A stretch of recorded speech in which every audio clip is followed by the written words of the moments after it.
11 huge Coronation Street spoilers for next week. Hey Coronation Street fans, get ready for another action-packed week on the cobbles.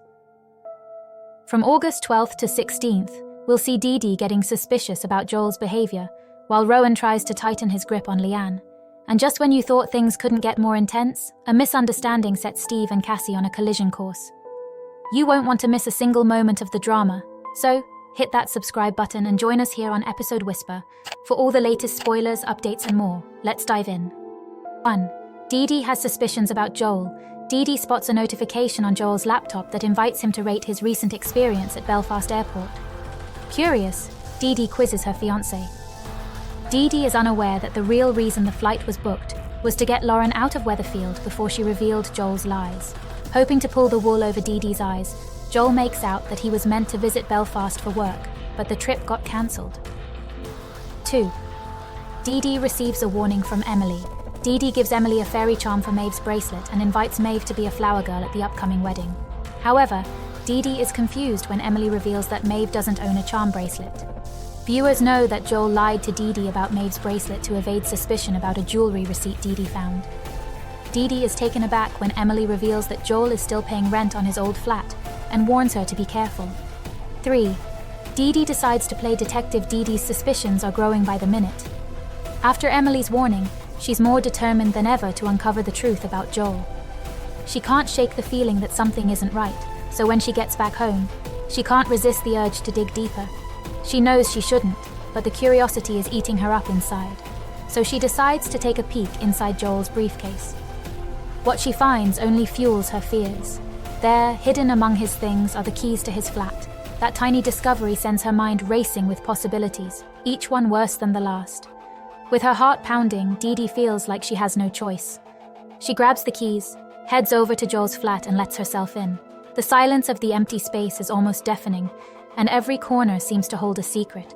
She starts searching, driven by the thought that she's about to uncover something that could change everything. The idea of Joel having an affair gnaws at her, pushing her to keep looking, even as a part of her dreads what she might find. 4. Betsy receives advice from Mason.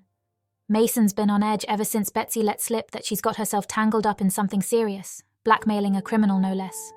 So when he spots a bruise on her arm, his mind goes straight to the worst-case scenario.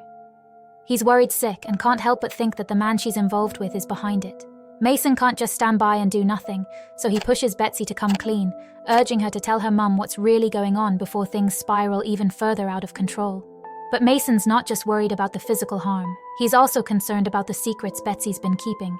He knows that whatever she's mixed up in is dangerous, and he's desperate for her to open up, especially about her link to Joel.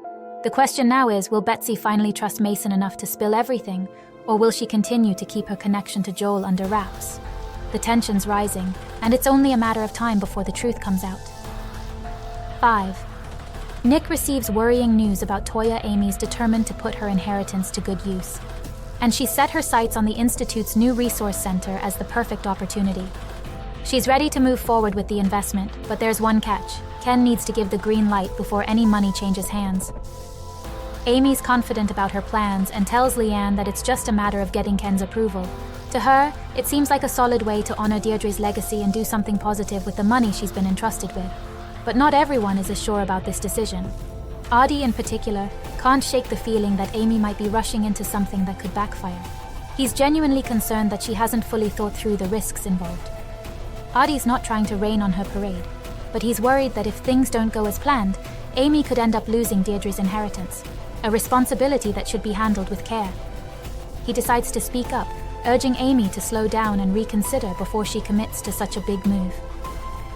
Audie's words hit home, making Amy pause for a moment. She knows he's only looking out for her, and his concern forces her to take a step back and think about the bigger picture.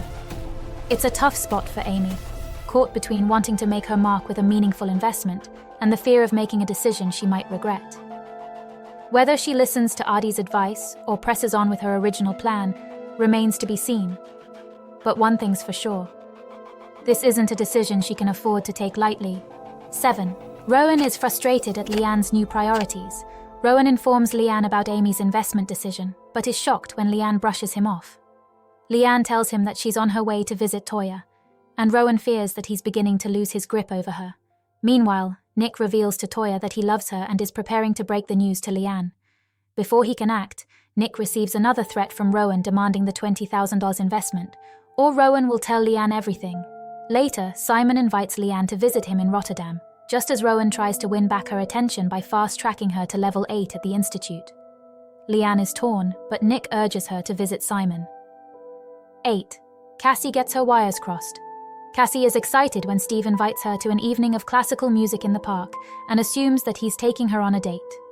Cassie has been developing feelings for Steve in recent weeks and turns up at number 1 looking glamorous. She receives a rude awakening when Steve informs her that she's attending the concert with Ken, as Steve has arranged a date with Demi instead. Later in the week, Cassie and Steve are at loggerheads following the incident, and their bickering prompts Ken to order them both out of number 1. As Cassie contemplates quitting her job as Ken's carer, she returns to the house and overhears Ken on the phone. Will the conversation cause Cassie to change her mind? 9. Tracy returns. Tracy's back in town, and she's not exactly making a quiet return. After moving to Spain with Tommy Orpington, she's suddenly reappeared, and it doesn't take long for her to start stirring things up. When she finds out that Ken's hired Cassie as his carer, Tracy doesn't waste any time letting everyone know she's not happy about it. Her disapproval is loud and clear, and Cassie feels the sting of Tracy's harsh judgment. It's pretty clear that Tracy hasn't changed much. She's still got that sharp tongue, and she's not afraid to use it. But there's something more going on here. Tracy claims she's only back to visit Amy, but Ken's not buying it. He knows his daughter too well to think she's just here for a casual family reunion. There's something else behind her sudden return, and Ken can't shake the feeling that Tracy's hiding something. Whatever the real reason is, it's bound to cause waves, and you can bet Ken's going to keep digging until he finds out the truth. 10. Kit refuses to forgive Bernie. When Kit fails to show up for a family dinner, Paul is disappointed, as he was under the impression that Kit had forgiven Bernie and moved on. Paul confronts Kit over his feelings of resentment towards Bernie and plays a message urging Kit to forgive her for the sake of the family. However, Kit is in no mood for forgiveness and refuses. The conversation takes a turn when Paul begins struggling for breath and Kit is thrown into a panic. Will he be able to save Paul? 11. Kit moves into the Rovers. Kit's barely settled into Glenda's old room at the Rovers, and he's already figuring out that this place is more than just a cozy spot to crash. He quickly picks up on the fact that the Rovers is the epicenter of all the local gossip, information flowing in and out like a well-oiled machine. Kit's no fool. He knows that having access to all this chatter could come in handy down the line. He's pleased with his choice of digs, knowing that being in the know might give him an edge when it comes to navigating life in Weatherfield. As he starts to get comfortable, Kit doesn't waste any time making his presence felt. He turns on the charm, especially with Daisy, throwing a bit of harmless flirtation her way. But it's not long before someone else takes notice. Ryan, who's always up for meeting someone interesting. What really grabs Ryan's attention is Kit's impressive vinyl collection. For Ryan, that's a surefire sign that Kit might be someone worth getting to know better. Before long, Ryan's suggesting they head out for a drink together, and Kit's all for it. It's a chance to bond over their shared love of music, and maybe even dig a little deeper into the local scene. Kit's quickly weaving himself into the fabric of the Rovers, and it looks like he's already making some useful connections.